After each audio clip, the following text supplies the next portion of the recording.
Okay, g'day Gabby, how you going? Hey, Paddle, going very well. Thank you. How are you going? Yeah, really good. Thanks for coming back on.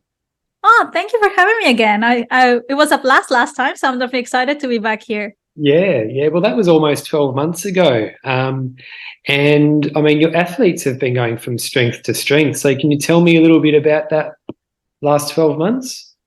Oh, yes. I mean, okay, I was not prepared for this question, but at least from memory, I think last time we spoke, Phil Gore had the satellite champs and he hadn't been to the Masters, which actually happened last year, so definitely hasn't been there. So yeah, with Phil Gore, a world record, which is amazing. And then also very excited to see that four of the athletes I work with, which including Phil, went to the Bigs Yeah, World Champs as well, with Rob placing extremely well as well and getting a 10 lap PB, which was amazing. yeah. And also, I have a client in New Zealand, Jeremy Pelvin. He won Arrowtown Backyard Ultra just recently with 50 laps. And that's a New Zealand record in New Zealand soil. Yeah. Obviously, Sam Harvey has 101 laps, but not in New Zealand. So that was also quite exciting. And I think that's been in a nutshell most of it, but definitely I've been very fortunate to be working with lots of wonderful people. And I mean, I just listed the big ones, but definitely a lot of people also getting a few lap PBs as well at their backyards, which is quite exciting to see. Yeah. Well, having four runners at Bigs, it mustn't have been easy getting any sleep during that time. No, not at all. But I feel like probably you were doing the same because I'm sure Yeah. we all were absolutely tracking every single thing. And it's so good that the live stream was there and also the tracker, because I feel like, I mean, at least for most of the backyards I'm used to keep track of, it's always just refreshing Facebook and everybody else's social media to see what's going on. Yeah. So in this case, it was nice to see that. But yeah, definitely, it was hard to to go to bed without thinking about it. And like the very first thing I will do was like checking my phone. If I would wake up in the middle of the night, I will be checking my phone again. Yeah, it's absolutely insane. So, how different are the athletes' individual needs? Like, is there much difference between each runner, or do they have a big difference between their like race plan, for example? Yes, definitely. So there are a few key areas that make the biggest difference. One is the athlete. Like the biggest one is the athlete themselves. They have different tastes, and of course that means that there are different types of food that they will be more inclined to consume. Most people prefer the savory over time because the sweetness gets quite sick. Even if you try for it not to be too sweet, too sweet, it's still quite, you get tired of it. But let's say that's savory, but then there's such a wide range of options that makes it very difficult. I wish I could just create a template that I can just send to everybody and everybody can just follow it. Yeah. But unfortunately, that individual aspect is a big one. The next factor that comes to play is the pace as well. So for someone who is planning to have or is able to have a lot of time during the break, it may be easier for us to plan most of the nutrition during that time. Whereas for someone who is knowing that they're going to spend most time on the lab, then we focus on getting more nutrition during the lab as well, because then there's not a lot of time to toilets breaks or like eating and then having a nap and things like that. And the next one, which is the sleep as well. If the athlete is planning to sleep, we of course need to change things so that way they don't have to spend time eating during that lab. But not everybody is having the same strategy, so it depends on when they are planning on doing it. I suppose that if you look at the plans, they all look extremely different. Because I know the science behind it. I can say like, well, there are some similarities. Let's say, first off, most people are predominantly consuming carbohydrates. Most of them are eating every single lap, or at least the majority of the laps. Most of them do have something to consume during the lab as well. But then what makes it very different is what specifically they're having that changes everything. Yeah.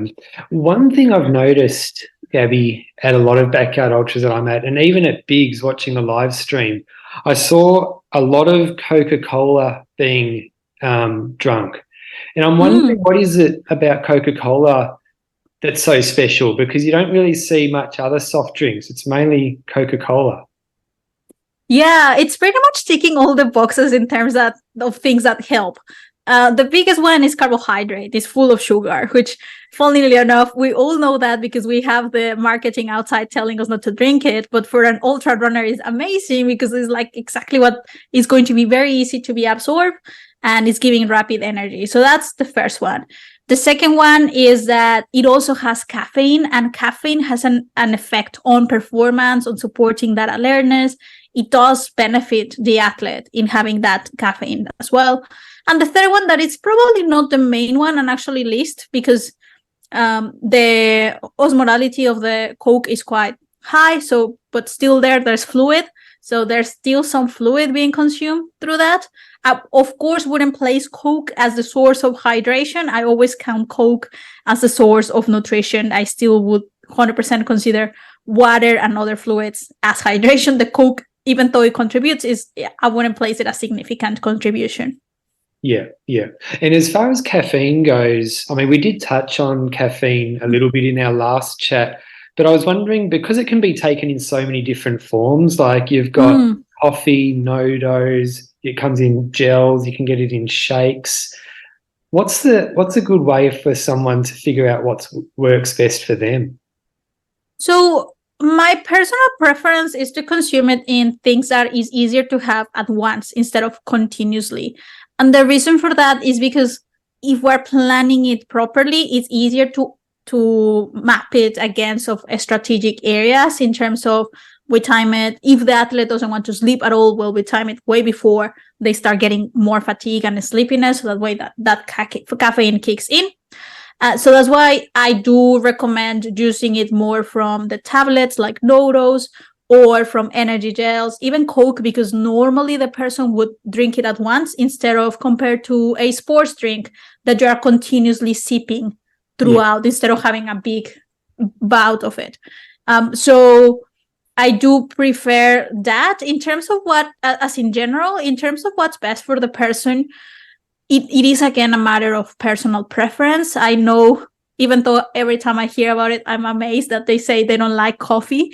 But I know a few people who don't like coffee or don't tolerate it. So for them, even though for other athletes I see, it sounds quite appealing and something to look forward to, that in the morning they get to have a nice cup of coffee during the race. For others, it's like, oh, no, thank you. So that's when we use more the no-dose or other sources. For someone who tolerates or is happy with anything, then that gives us more flexibility because it makes it also something nicer to have. So you have your cup of coffee in the morning, then at noon you have a nice can of Coke that is quite cool. And then mid-afternoon, you have a caffeinated energy gel. And then in the evening, you have a no-dose tablet if you are planning on spreading that caffeine consumption throughout the event. So it makes it a little bit nicer to have something. It's like, 2 hours until I have my Coke, or so at least something else to look forward to and to add that variety. But otherwise, I mean, it depends on the person. I've seen people where they are very happy with just having no-dose because it's very easy to know exactly how much they are getting from it. And it's just, we will just put it on the plan, no-dose at this time, no-dose, and it's very easy just to keep track of. So yeah, those are options there. Yeah. So I'm pretty sure Coke's on the lower end of the caffeine scale as far as how much caffeine it's got in. Do you know how many milligrams is in like a can of Coke? Yes, around 55 milligrams of caffeine in a can of Coke. The thing with Coke and also coffee is that it actually varies. That would say is the average, but for example, especially with coffee, depending on how it's prepared, the caffeine can range quite wide. So it could be very low as 20 milligrams. To very high as almost 200 milligrams if that's a really strong espresso or something like that. So that's why some people do prefer other sources of it, where it's we know that is exactly in this no dose, you're getting 100 milligrams and that's it. So there's no risk of overdoing it or anything like that. But I find that if we stick to, okay, roughly this is like how much in general this coffee or this Coke will have, it's still okay to have it. And like if we consider that, if we know that the caffeine amount is not going to be as high as opposed to something else. Yeah, sure. So ultra runners, obviously, they run pretty much every day, and they'll often run up to 200 kilometers a week. So how important is it for ultra runners who are running that kind of mileage every week, getting enough calories to maintain that kind of workload? Oh, it's huge. It's critical. So it is the priority will be calories, as in the energy that their body is utilizing, and from there also the nutrients. Because of course, one could think is like, oh, it's easy to be relaxed about it as long as I'm just eating, that's fine. But the quality of that nutrition will also impact. There is a big concern, especially because it's not deliberate in terms of restricting calorie intake. Not for everybody. Some people would be, let's say have weight concerns, and that's why they are very mindful of how much they are eating. But I've seen more and more that in most cases is actually they are not aware that they need so much more. And the fact that exercise is suppressing that appetite makes it even harder to notice that they need that much food. So in terms of things that can happen, the risk of getting sick increases because the body is at quite high amount of stress if the core functions are not being fulfilled, because the energy that our body is needing for day-to-day tasks, that is, I'm not talking about work, I'm talking about breathing and living, is quite significant. And then if on top of that we demand extra energy from our body because we're going on these very long runs, the amount that is available for these activities is quite restricted, so it makes it very difficult for the body to cope. So that's when injury can come, that's when illness can come, that's when the overtraining or people getting quite fed up with training as well, or the grumpiness. I'm saying things that can be attached to nutrition. I'm not saying that anybody experiencing this means that they are underfueling, but that is an area that I will 100% will be looking at if someone is getting frequently injured and experiencing these signs and symptoms. Yeah. So yeah, because these runners, they're burning so many calories. I mean, it's not uncommon to hear people say that it's okay for high mileage runners to live off a high calorie diet of things like pizza, pasta with Lego stir through, donuts, Tim Tams, and things like that. Is that true? I guess it depends. I think there is it definitely is beneficial to use these foods because they are really high in energy. If I were to ask someone to please consume the equivalent amount of calories that they can get from Tim Tams in broccoli, they will be so sick of that broccoli and they wouldn't be able to fit it in. Versus it's very easy to get the Tim Tams. What I do recommend trying is that to still get those vegetables, those fruits in, but not prioritizing them as the main source of energy, because that's when the underfueling can come. When we are eating these foods predominantly, it's very easy to get full, but at the same time is one thing is being full and the other one satisfied and getting enough energy. So it's finding this balance, because we can see both extremes. We can see the person who is so concerned of being as healthy as possible and they are just eating these very nutritious foods, but they are not apporting enough energy. Or we can see the other one who is like, oh, it's okay, I just need a lot of calories and just eating the pizza and the Tim Tams and everything else, but not focusing on the nutrients themselves. And that's when very likely some macronutrients may be lacking in that diet. Yeah. Sometimes I hear about foods that reduce inflammation, and turmeric is probably is one common one that you hear. So does some foods really do this, and would those types of foods help in a backyard ultra to reduce inflammation while you're running? So yes, there are anti-inflammatory foods, a lot of vegetables would be omega-3, as like fish will be very helpful in anti-inflammatory properties. However, consuming them per se during the backyard ultra won't be as significant in terms of helping. What I do recommend including it is post race, when there's a significant amount of inflammation going on, and we can assist the body in reducing it. If we're doing it from food, there's no risk of it being detrimental as well, because the reason our body is having this inflammation is actually beneficial in terms of repairing itself. And if we are stopping it every single time it's going to happen, it's not going to be as helpful. However, if we're doing it through our normal varied diet, that is okay, because we're almost giving the tools without just getting in the way of it. So that's why it definitely will help to have something like that, especially in events like this, when we know that it's going to be way more than normal in terms of what the body is coping with during this huge activity. Yeah. I'm not too sure how much of it's got to do with nutrition, but taking painkillers like Panadol is something that runners will sometimes take during a backyard ultra. So do you want to know if one of your athletes is planning on taking Panadol during a race, and will it affect the nutrition plan? So Panadol, not so much. It's something that I still recommend going with the doctor and checking that's okay for them. Yeah. Panadol is not a huge concern, something it's a big concern, and something that if they disclose that to me, I definitely discourage the consumption, is anti-inflammatories. Anything non-steroidal anti-inflammatories is something that is quite dangerous to consume during these events. I don't know I'm sure you are aware of, usually they are quite discouraged. Even for race organizers, they are getting quite strong at discouraging them, because the risk of developing rhabdomyolysis from that is quite high. So the body is already coping with all these stress that is undergoing, and then adding something like an external agent like that requires significant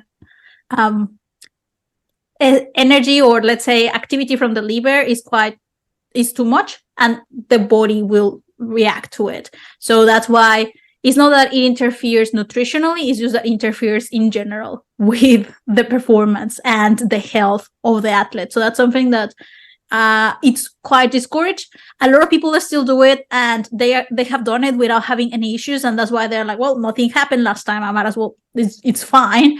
But yes, as a health professional, it's something that we're like, please, leave it out, because it's definitely, the risk is there. Right. And you said the risk is is that Radbo? Yes. Right, okay. And you said that Panadol you're not so concerned about, but anti-inflammatories are a no-no. What's an example? Because I'm not really too sure what the difference is. Well, what's an example of an anti-inflammatory? So ibuprofen will be one of the main ones, and there are other that are a bit stronger. I honestly don't know much more in terms of other examples, but ibuprofen will be the one that sounds harmful, but it definitely, it's there. Right, okay. But as far as Panadol goes, if someone's planning on taking just like one tablet at around the 30-hour mark, there's nothing they need to worry about nutritionally before they take the Panadol, really? No, not really. No, there are other medications that is definitely, and I can't list them because it depends, same on the person, that it is important to be aware of, because they can have some food interactions, or they can have effects on the athlete that decrease their appetite or can make them more nauseous, but these are prescribed medications that the athlete needs to take independent order of their performance. Is more about their health in general, or any condition they may be dealing with. And that's why it's important, and that's something I always ask is, are you taking any medication? But in terms of pain management, Panadol is 100% not a concern. Of course, and this is more health general, as long as they are not thinking of it as would someone do like salt sticks. It's like, oh, every hour I'm going to have my Panadol, and like definitely not something I will be recommending doing either. Of course, even with anti-inflammatories, it comes to a point where the athlete needs to decide if whatever they are dealing with is worth taking the risk of like this is quite painful. I want to keep going. I'm going to take the anti-inflammatory. Or if they decide to stop or whatever they decide to do. So it's not like it's forbidden. At the end is at the end of the day, it's a personal choice, but it's important that people are aware of it. Yeah, sure. With so much marketing behind sports drinks, gels and powders and things like that, I think it's easy to go into a backyard ultra with those types of products at the forefront of your nutrition arsenal. But where do you think that they should really sit within a plan? So as an element of it, but not as the core of it, which is what a lot of people do. I think at least this is my observation. At least this is what I've been assuming happens, because a lot of most people have the experience first with point-to-point races before they come to a backyard. And normally in those events, using a particular sports drink powder as the core of the nutrition, for some of them goes very well. So they assume that they can do the same strategy in the case of a backyard ultra, which is there's a very Tailwind is one of the most popular brands in terms of doing that, because and that's the way they market themselves. Is we have all the carbohydrate you need, all the sodium you need, you have the hydration as well. And it sounds amazing. It's like, well, I can just have this thing and don't worry about my nutrition at all. Yeah. However, it's very easy to get sick of the sweetness, even though Tailwind compared to a Gatorade or something more commercial is not as sweet. But if you're having that hour over hour, it's just too much. Having said that, we use Tailwind, we use Morten and other brands as part of the program for the athlete in a backyard ultra. But we just use it as part of it. This is something that can help with calories, not the only thing that is helping it with. And then most people are like, I'm just having Tailwind, and then if I feel like having a sandwich on top of that, I will do it, or if I have a bar or something like that. Versus here is like, okay, this is helping with 20 grams per hour or even less of carbohydrate.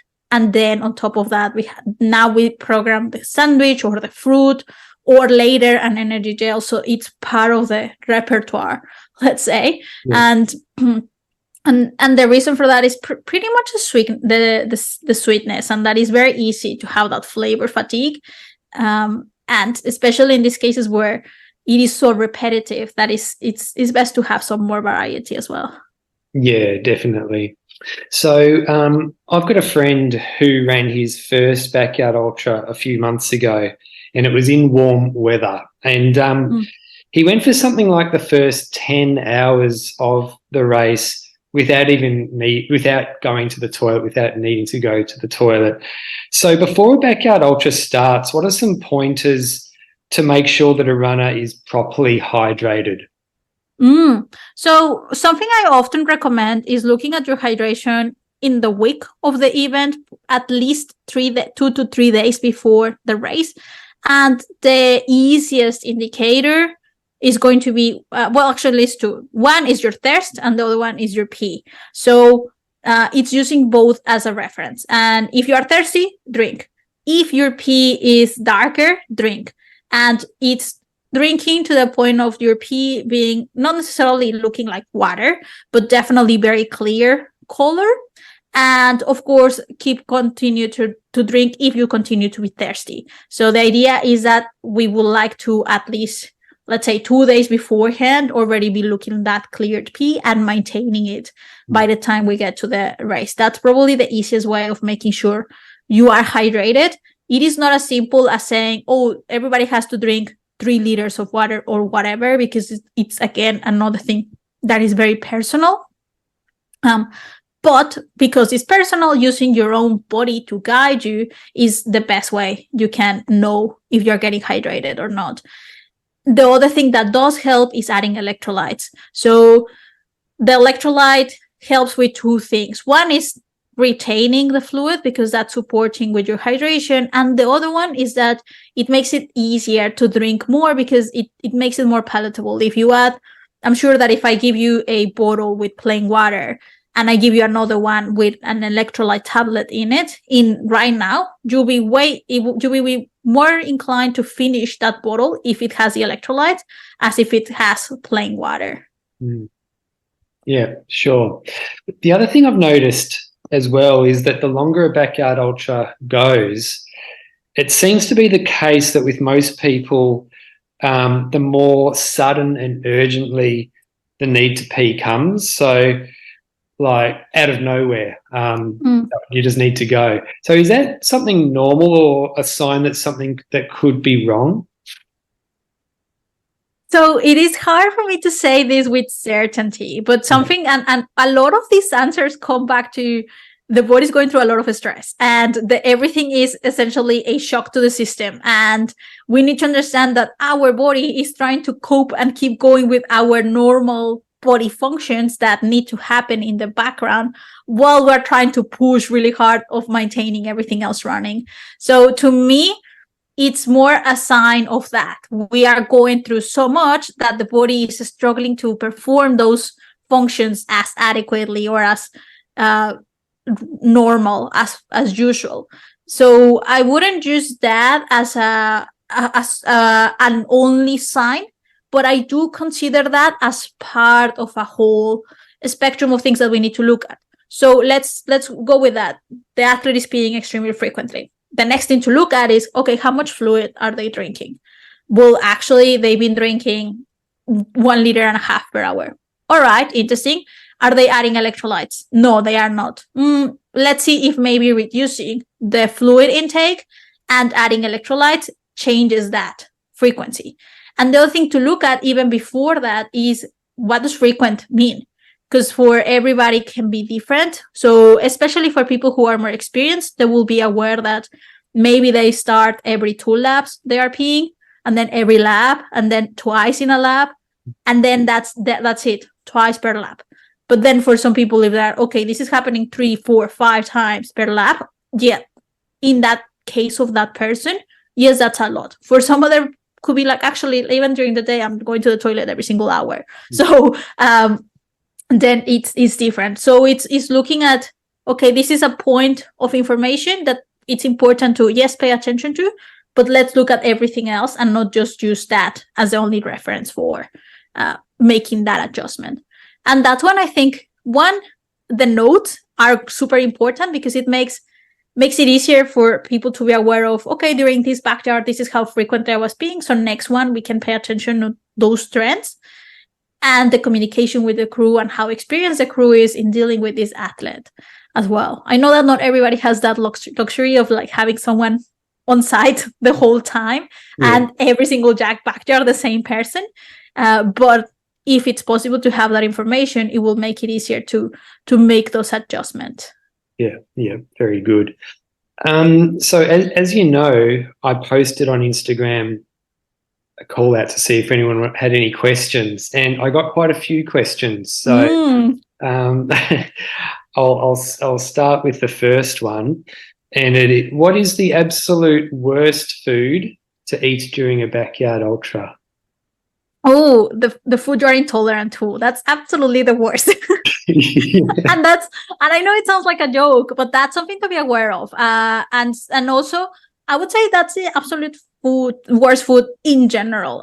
There's a lot of things in terms of like in day-to-day life that people would think is like, oh, that's so bad for you. But if it's actually something that is going to cause any sickness for you, then definitely. So yes, being aware of that. Sometimes you are not even aware of it during your day-to-day. It's like, oh, let's say you eat beans. It's like, oh, I'm a bit gassy, and that's it. Versus in a backyard when every single system is under quite pressure, and now you have beans, and now it's a disaster. So something to be aware of and be very perceptive of. That's one. And speaking in general, anything that is really, really, really high in fat won't be as helpful. Now, having said that, some people will be like, oh, I have eggs and bacon as breakfast in my backyard. And that's fine, even though it's quite high in fat. But saying I'm having a strip of bacon every single lap, that's very different story. So there's no problem in introducing some of those high fat foods from time to time, but being very careful in that not the majority of your food is quite high in fat, because that can also cause issues. Yeah. Just wondering, have you ever had a client who wasn't aware they had like a food intolerance, but in working with you, they kind of figured out that they actually did? Yes. So it is not uncommon to have, especially like they are aware, in most cases they are aware that something is not quite right. One of the things is that when someone starts working with me, one of the questions is, how frequently do you go to the toilet? And with that we can start noticing some things in terms of if the person in general, and this is not, please, anyone listening, don't freak out if this is you, but anyone who's going to the toilet 3 or more times per day, as in like with bowel movements, that is a sign that potentially something is not, let's say, working as well. And from there is exploring. It's like, oh, actually, yeah, I get quite bloated after eating, or I get gassy, or I think some symptoms there. So that's when we start exploring. And there are particular foods that are triggering that. In some cases, there are foods associated with particular carbohydrates that are not absorbed as easily in the system, and they are responding not well to that. So that's when it's a whole lengthy process in going through that, in understanding which are the ones that are triggering these symptoms. But once it's by elimination essentially, so we get rid of all these ones which are the usual suspects, and then we start introducing one at a time and monitoring symptoms. And from there we get to a narrow list of, it looks like it's apples, garlic, and onion. What is causing issues for you? So we make sure that during the race, there's nothing that has those foods there, because we don't want that to be a problem. Yeah, sure. Next question is, should someone who is doing a backyard ultra that is not an elite runner be dieting 4 to 10 weeks out to be lighter in kilograms? Ooh, absolutely no one, even elite athletes. I will 100% discourage this. That's something that was quite persuaded in the past. I see that was a trend or a recommendation a few years ago in terms of looking to get to your race weight. And the theory behind it, and that's why it was so popular, because if I put it on a spreadsheet, it looks like it will work. So the theory behind it is, we get the person to drop some weight, and because they are lighter, of course, they need to carry less weight. They are going to be faster. That is the theory. It sounds beautiful, and I can put it on a spreadsheet. And there's even calculations, especially for cyclists, saying how much faster they are going to be uphill if they drop weight. What is not considered in the equation is the human itself. And the problem with that is that in order for that body to drop weight, there needs to be a calorie restriction. And calories are energy. So restricting energy intake in the lead up to the race, while they are having the peak of their training and the high volume, is just disaster, because what happens is that they just get to race day with injuries, very frustrated because they didn't drop the weight, frustrated because they didn't get faster, and also frustrated because the result just didn't come. So my advice is, stick to eating well, as in making sure that your diet is sufficient, your diet is varied, that you are fueling adequately for each of your training sessions, and all of these steps in terms of putting together a very successful nutrition plan for your race. And whatever weight you are by the moment you get to that race, that is your ideal race weight, because you did everything right, and your body on its own is going to potentially change, potentially not. But because you are doing everything to support it properly, it's going to be what's best for you. So definitely, don't, and knowing that not even elite athletes do this at all anymore. This is something that has been already disproven in terms of that actually helps. Yeah, sure. I mean, just from my personal experience, since I've been running, I've been eating a lot more food because I've been running. I'm probably heavier than heaviest I've ever been. And so yeah, and I mean, I'm running more than I've ever run. So yeah, but would you agree that you also probably put muscle mass on? Yeah, that's probably true as well. Yeah. That's right. Yes. Yeah, definitely. And I think, I mean, and you tell me, Paro, because obviously you are heavier than you've been, but you are also getting better results than before. And Yeah. I would say that it speaks to how, like, obviously your body is getting stronger. Yeah, 100%. And you feel better. I mean, when you're going out to run on an empty stomach, it's a lot less comfortable than if you have been eating some food, I think. Yeah, definitely. And I think because you get used to it as well. And it is, yeah, it's something that I still see a lot of pressure outside from society in this expectation as well, in terms of you need to look like an athlete in order to be in order to be an athlete. But I would dare anyone to just like literally sit and see people at the Backyard Ultra and see the diversity of bodies that you see there.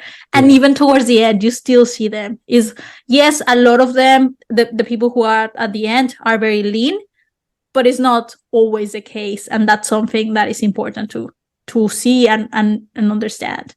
Yeah, definitely. And like if you even look at the like the top 12 at Bigs, there was quite a range of body types there. There wasn't just one. Yeah, definitely. Next question is, when doing a plan for your athletes, do you work on carbs per hour or calories per hour? I look at both, but always prioritize carbohydrate, because at the end, carbohydrate is going to be the main source of energy. So it's best to look at, okay, let's make sure that there are sufficient carbohydrates coming in. And then from there is just a squaring and making sure that the calories are still sufficient. But yes, always looking at carbohydrates first. And usually we're talking about a range of 30 to 90 grams of carbohydrate per hour. In terms of calories, the recommendation is to stick between 150 to 400 calories per hour. Yeah. I guess one of the good things about the gels and things like that is they give the specific amount of grams of carbs and calories as well, whereas it's a bit harder if you're making sandwiches and stuff like that. Like, how would someone who's making a sandwich figure out how much carbs are in that? Yeah, it definitely is harder because, of course, definitely packaged food is always going to tell us. One option is and this is probably the easiest one, is literally calories in bread and just like the ingredients, and then be like, okay, or grams of carbs. And usually, I love that Google now, if you Google it like that, it actually shows you the nutrition information table. And then from there is like, okay, put up your spreadsheet as well. So start like calculating it like that. And at least that's a reference. And yeah, probably that will be the best way to be at it. That's one of the main reasons I discourage calorie tracking in general, not for a Backyard Ultra. You need to do it in when you're putting your plan together. Yeah. But someone who starts calorie tracking start leaning towards packaged foods way more often because it has the label and it's easier to keep track of them. So that's why, of course, in the case of a Backyard or any nutrition plan, it makes it more challenging. But a lot of products actually, let's say if it's bread, they do have still a label behind it, like the package. Of course, probably the hardest thing will be fruit or other things that are, not necessarily packaged. And other, like, let's say if we're talking about a sandwich, it can be that the ham says, oh, X many grams have X many grams of protein or whatever. But then it's like, okay, hang on, but I have slices. Like, how am I supposed to know what I'm putting here? So I would suggest trying not to obsess too much, maybe just choosing the foods that you are regularly going through and using those ones and like clearly calculating them. And then from there, you have a reference. If you are sticking to roughly that, it's very hard to overdo it. Certainly, it's most people, if we stick to that normal portion that you are comfortable consuming, it's quite easy to stay consistent broadly in terms of your energy intake. Definitely, I mean, like the people who work with me, of course, get the benefit that one, I get to calculate it for them, or for that other program I have, they also get access to a calculator where I have the list of everything there. So they just have to put it in a spreadsheet and that's it. Yeah, very good. Next question is, if I have loose stools early in a race and spending 5 minutes a lap on the toilet, what's the way to respond? Ooh, that's an interesting one. So it could be helpful to swap more to liquid calories in that case, and see hopefully that like changes a little bit the pattern, just momentarily. And once again, recording what happened so that way next time you avoid whatever triggered this. So it could be that either was a lot of fat or a lot of fiber that was triggering this, or that intolerance or like that food that was not sitting well with you. So yes, perhaps swapping to the liquid calories is helpful, and just to try and control it a little bit. Yeah, because it could be that this person has an intolerance to someone that only shows up when their body's working hard in a race. Is that right? Yes, exactly. Or like it gets worse, or even because if maybe they are using it as, let's assume it's intolerance to milk, for example, and when they are using it day to day, they just have a dash of milk in their coffee, but then in the backyard they decided that a glass of milk. And by the way, I know that is very unlikely people are drinking milk in a backyard, but anyway, that was just like like the most obvious example I could think of in terms of how even the quantity could be the issue more than necessarily the thing itself. So yes, it's looking at that. I'm not saying that because anyone who has a more loose stools is having an intolerance. Is something else to like, it's just something else to explore. If they are like, well, this was extremely low fiber, extremely low fat, it's what most people have in terms of food, what's going on, is like, okay, let's see what else could be for you that is causing these issues. Yeah, very good. Okay, so how to fuel for women during their cycle, especially if race day is that time of the month? So for some female athletes, if not for many, there are definitely gastrointestinal issues that arise or happen alongside the cycle. So in terms of how to, it's mostly is sticking to, well, it once again, it sounds very general, and I'm very sorry that it's like everybody should take notes because it's so helpful. But definitely being aware of what are the foods that for you are triggering some issues, even during your normal day-to-day. Some people are very well aware that, yes, they do get more symptoms in general when they are going through their cycle. So it's just making sure to be even more careful in terms of what they are consuming. In general, something that can help is looking at foods that are low in FODMAPs. So those are the carbohydrates that I was talking about. Unfortunately, there are so many foods that have them that I can't give you as a concrete list right now in terms of like, these are the foods to look at. But something I would suggest exploring.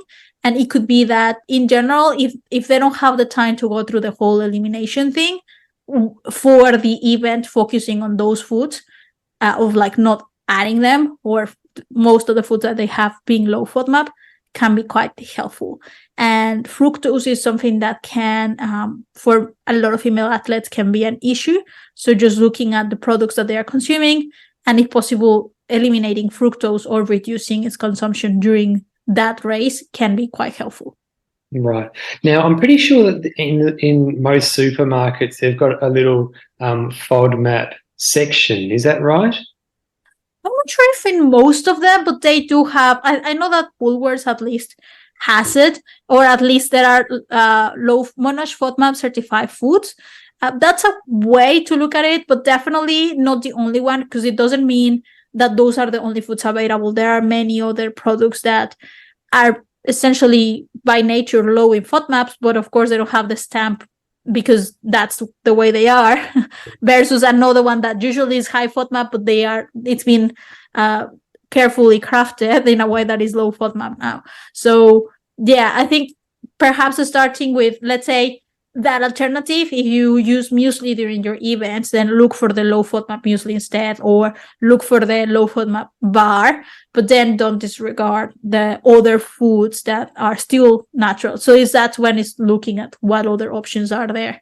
And definitely, and this is something, and it's not me saying come to see me, like you can go see any other dietitian as well, But if you are suspecting these issues, it is worth speaking with someone, because the risk of doing it wrong is quite high. And what that can mean is that instead of eliminating FODMAPs, you are just eliminating food and, of course, energy. And with that, instead of, maybe you don't have the issues, but then you go for way less laps because you didn't have the energy to keep going either. Yeah. And the next question, what are some of the best ready-to-eat foods you can pick up from a supermarket? That depends if it's for day-to-day or for a backyard. So For a backyard.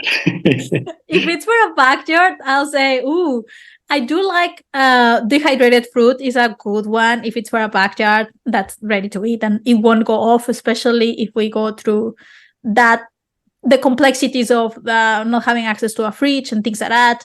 The other ones that can be helpful are like bars in general, like muesli bars, Cliff bars, something like that. It's also good. I know this is not necessarily ready to eat, but instant noodles are good. Fruit pouches are also easy. And lollies, I know we spoke about these ones last time. They are, of course, easy.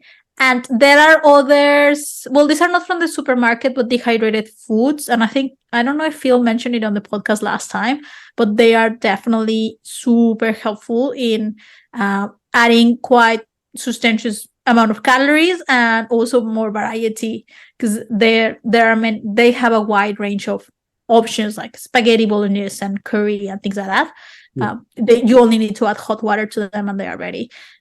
But I'm not sure if they sell them in the supermarket. It's more about it's more in outdoor stores and things like that.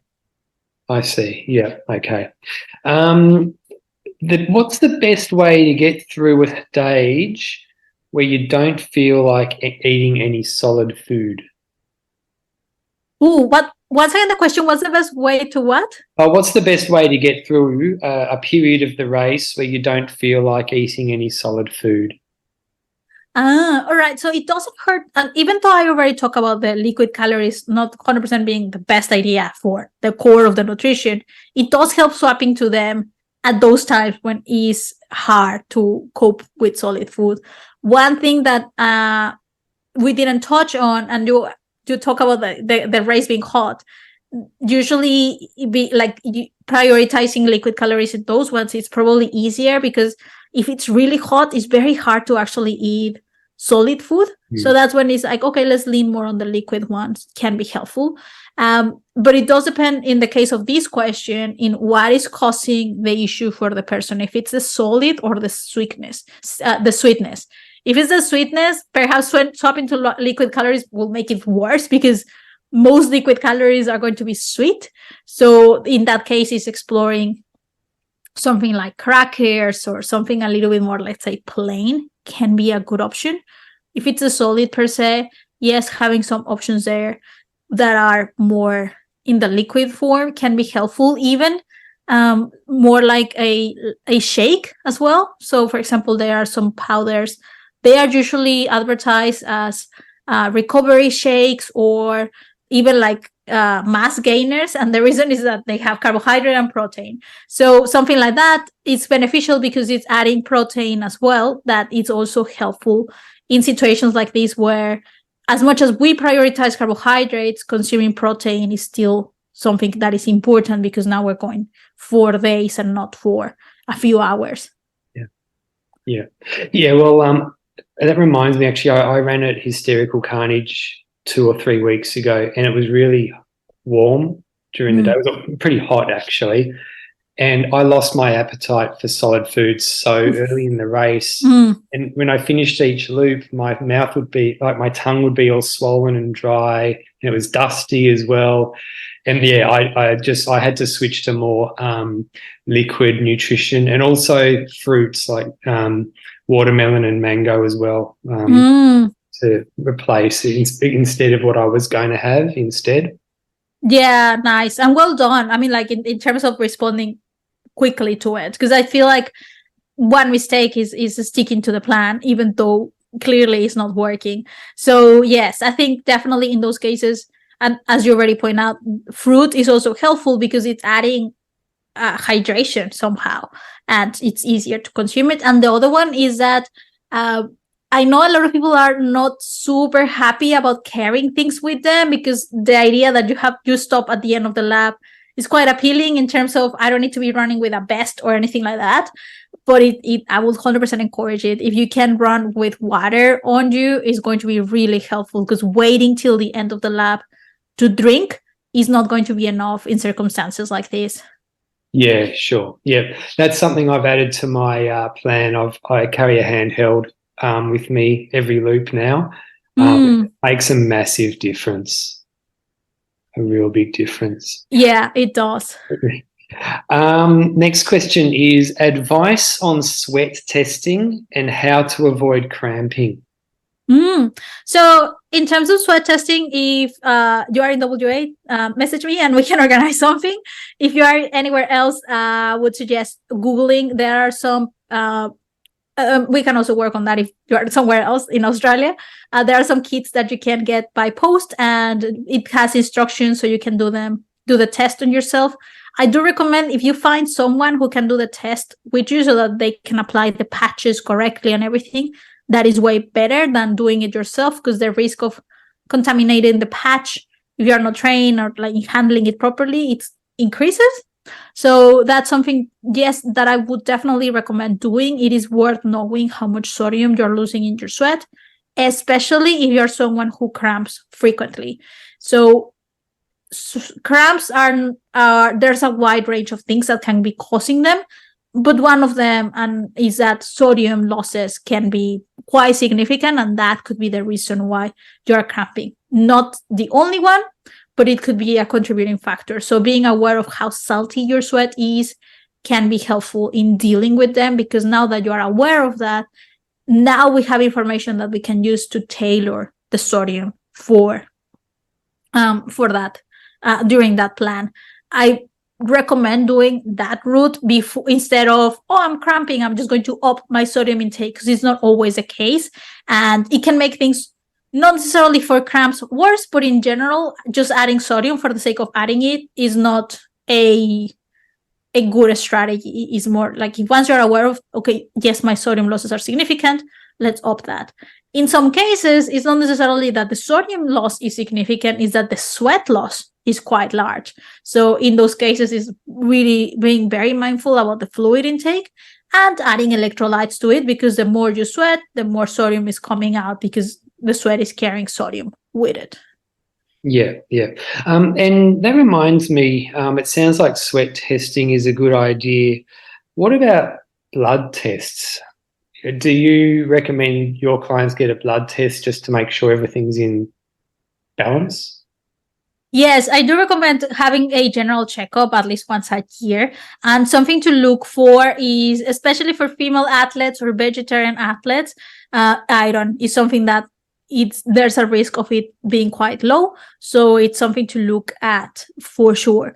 And if you're ticking all three boxes in terms of ultra athlete, female athlete, and vegetarian athlete, book that soon, because it's going to be quite important to make sure that that the iron levels are right where they need to.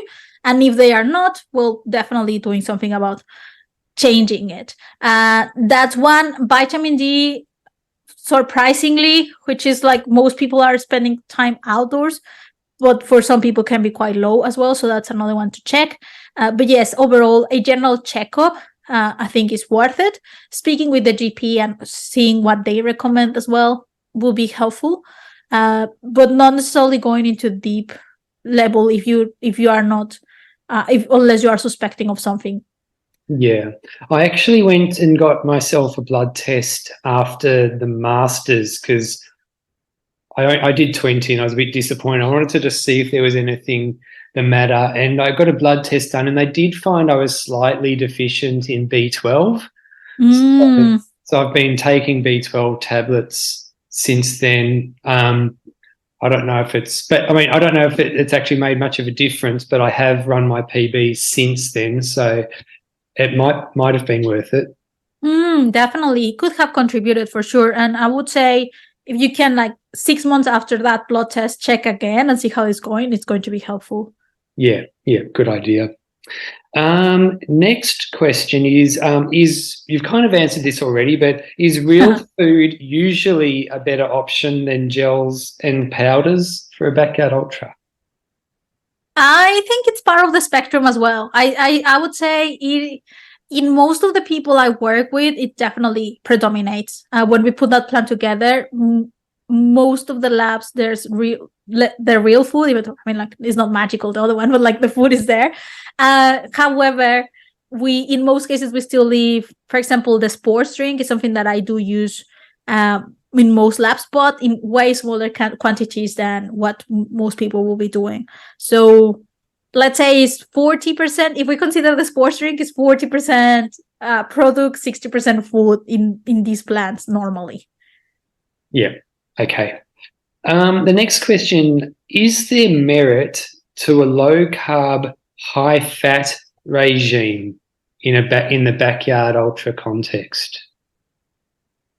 So the short answer is no. And even though, so one of the reasons these diets became popular among the ultra running world is the idea that because you are fat adapted, because essentially, I'll backtrack. Our body uses two ways of energy. One is carbohydrates and the other one is fat. And if you are, and that's the reason we need to consume carbohydrates during the race, because the body when we're going at higher intensity, even though a backyard is still relatively low intensity, but still way higher than just walking, the body prioritizes carbohydrate. So the philosophy behind this diet is being, okay, if my body gets used to use more fat, it means I'll need less carbohydrate. And by needing less carbohydrate, it means that I won't need to eat, which means I won't have gut upset. Unfortunately, the reason people get gut upset is not the diet itself or the food itself what's causing the issues. Most of the time, the issue comes from the exercise itself. So exercise, because the body is going through all this stress, there are a few avenues that can trigger this. One avenue is the reduced blood flow into the gut that can cause the gut to eventually shut down because there's no blood flow coming in. So that's one problem. Or the other one can be a stress response, which is, I'm sure that a lot of people have experienced this. If you are quite stressed, your gut shuts down and it's hard to get food. Especially stress, if we think of it of more like the fight or flight response, not necessarily the stress of like, oh, I have this deadline, because some people would have the tendency to eat more in those cases, but in more like a fight or flight response, it's very hard to be, let's say someone is attacking my house, the last thing I'm going to think of is of like, oh, let me grab a sandwich. So it happens similar with like exercise sort of exacerbates this. So in the case of a low fat, low carb diet, if the athlete now is not eating because they are fat adapted, what is happening is that they are reducing their blood flow to the gut even more. So the issue can get way worse. And it could be that they delay it for some reason, and it happens quite later in the race, but it definitely gets worse compared to actually eating. So if the intention for this diet is sort of related to the gut upset, I would 100% discourage it. There is, let's say, some benefit in the body being good at utilizing fat, because that's an extra bonus. Now, if my body is efficient at using fat, that opens a lot of options in terms of energy that my body can use. And then if on top of that, I'm providing the premium fuel, which is the carbohydrate, that's even better. However, something that we're seeing is that for most ultra runners, especially those experienced ones, they are extremely well fat adapted because their body is using a lot of fat when they are doing the races. Even if they've never done a fasted training session in their life, they are still very well fat adapted because the body needs to use this fuel. I know I talk about 150 to 400 calories per hour of consumption. That is, for most people, less than half of what they are using actually while they are performing. So what does that mean? That there's a significant amount of fat that is being utilized during these events anyway. Right. Yep. Okay. Cool. The next question is, just to be clear, is juice or electrolytes better to drink during a backyard ultra than water? Not necessarily. So I never see the electrolytes or the juice or any other drink, Tailwind or whatever you want to drink, as the source of hydration or as the only source of hydration. I always recommend drinking water on top of that. So it's, again, a matter of balancing it out. There are instances, let's say a very cold event, where it's likely for the majority of the labs the athlete will have sufficient with drinking 250 milliliters of that sports drink per hour, and that's going to be enough in terms of hydration as well. But there are instances, as you probably experienced this at Hysterical, where those 250 mils were the first 10 minutes of your lap, and then you need way more than that. And relying on, if let's say it's going to be the sports drink to provide most of that fluid, then that's when potentially now they are consuming way more carbohydrate than they can handle, and that can be an issue as well. So I would say you should always keep water as another option for hydration, as like alongside whatever else you are consuming. Okay. Yep. Any suggestions for nausea prevention? It hits me around 12 to 13 loops in. So nausea is something that is quite linked to hydration as well.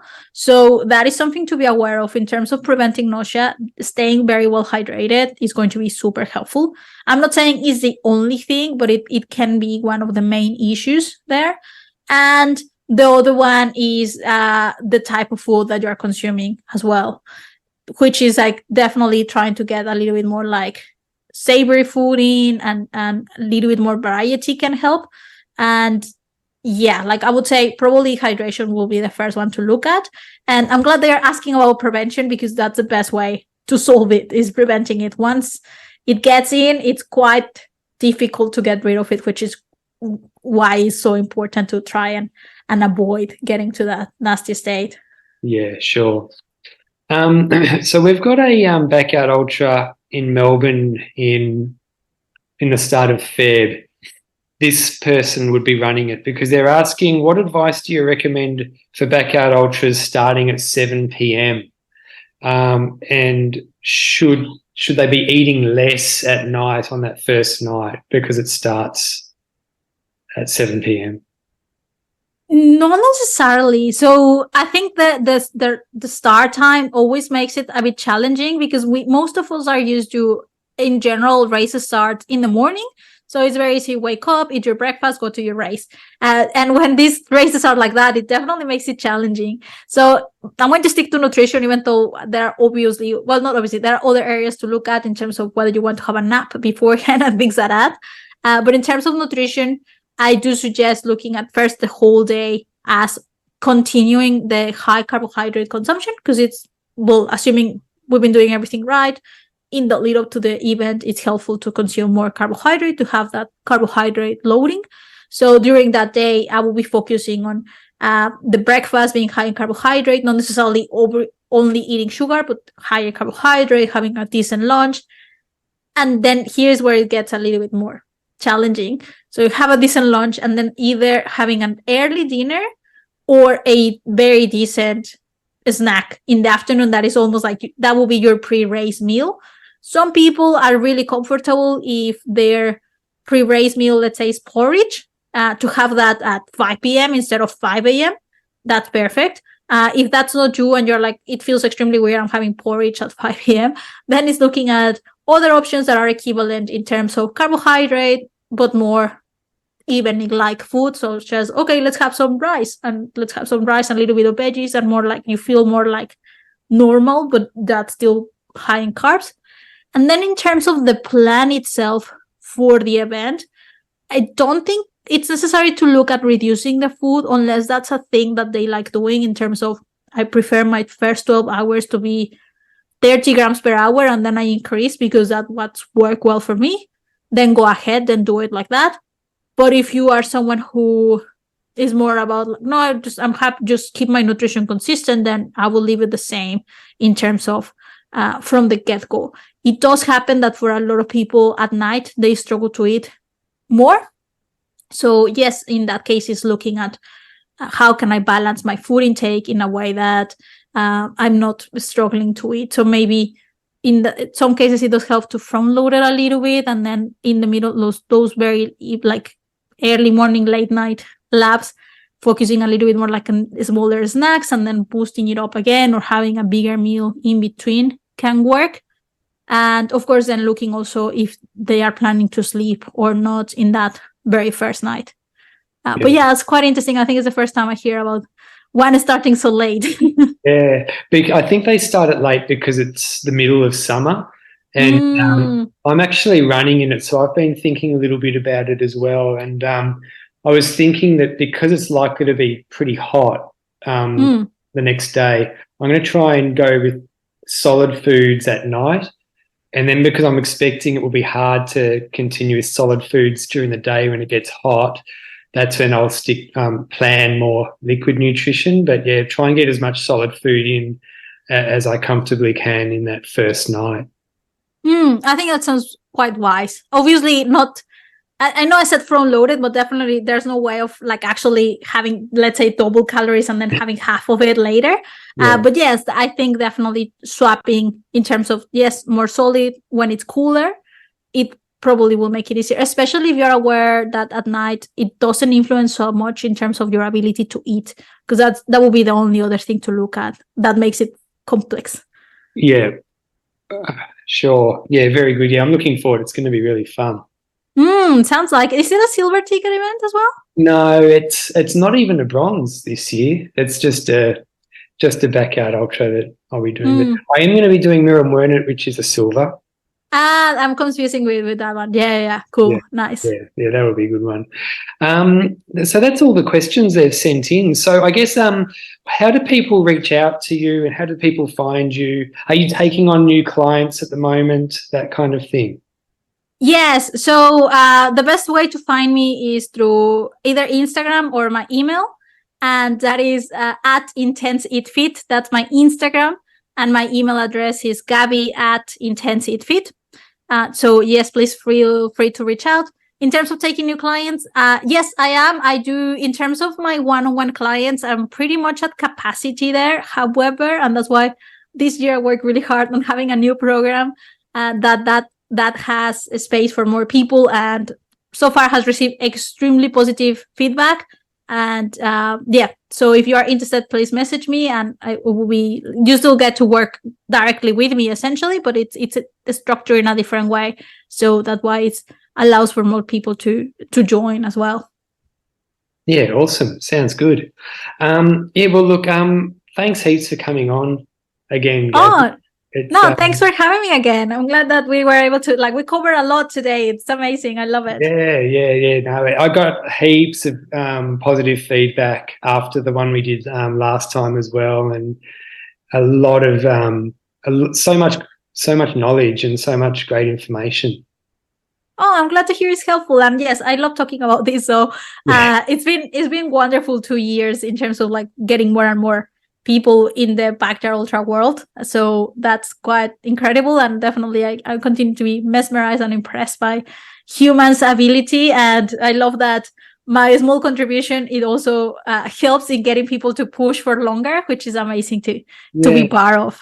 And so I was actually going to ask as well, I know that you are an athlete yourself. Are you going to are you planning on running in a backyard ultra yourself, or? I was afraid you were going to ask that question. No, okay, so I'm a triathlete. I do enjoy endurance, but I think there are two main reasons that right now are stopping you from trying a backyard. One is that I am very conservative in how I approach distances. To give you an idea, I've been a triathlete for 15 years and I haven't done a full Ironman, and that's because I am aware of the huge commitment involved in training for it, which links to the next one, which is that I don't have nothing but respect for people who do these races. And to me, it feels almost disrespectful if I just show up without properly preparing for something like this. So I definitely would like to one day, but I feel like I definitely need to take it extremely seriously, because I feel like knowing how much everybody else, especially people I work with, the training they go through and how much preparation they've been going through, it just feels like I should approach it the same way if I want to show up. Now, having said that, I recently I sent an interview to Rob Parsons, and something that he said in terms of his recommendations is, if you're capable of running 6.7Ks, you are more than prepared for a backyard ultra. So I was like, well, I suppose if I go by that philosophy, then yes, I can just go and show up for a couple of laps to start with and get that experience myself. Yeah, awesome. All right. Well, look, thanks again, Gabby. Keep doing what you're doing, because you're posting some awesome stuff on your Instagram account and everything like that. And yeah, look, we'll definitely keep in touch, and we'll probably make it another 12 months. Come on again. Yeah, it sounds amazing. I love that. Hopefully a new world record by then as well. Yeah, yeah. Thank you, Pato. No worries. Thanks, Gabby. Have a good night. Thank you, you too. See ya. Bye. If you've enjoyed this podcast, it would be awesome if you could share, comment, like, subscribe, all of that. If you've got any feedback, shoot me a message. Hope you have a great day. See ya.